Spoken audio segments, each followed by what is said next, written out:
আপনি যাদের নিয়ে স্বপ্ন দেখেছিলেন, মনে করেছিলেন বিএনপি জাতীয় পার্টি এই বলাতে কেউ থাকবে না, আমি আমার মতো চলবো, আজকে দেখেন আল্লাহর তরফ থেকে গজব নাজিল হয়েছে। আওয়ামী লীগের ৬৯-এর গণঅভ্যুত্থান নিয়ে আপনি গর্ব করে রাস্তায় বেরোতেন, তোফায়েল স্যার আজকে আপনি পলাতক। আপনার শত্রু বিএনপি না, আপনার শত্রু বাংলাদেশের মানুষ।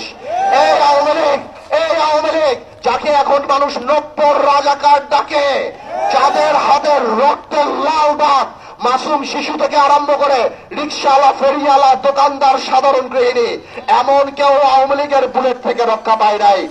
তোয়াল আহমেদ সাহেব দেখলেন তো আল্লাহর কি বিচার, এটা আল্লাহর বিচার। আপনাকেও বলি, সারা জীবন যে অহংকার করেছেন, একে মামলা দেওয়া, ওকে মামলা দেওয়া, ওর বাড়ি থেকে উঠায় নিয়ে আসা, ওর জমি দখল করা, ওর লঞ্চের পারমিট বাতিল করা, একে এই করা, ওকে সেই করা, আজকে দেখলেন তো আল্লাহর খেলা।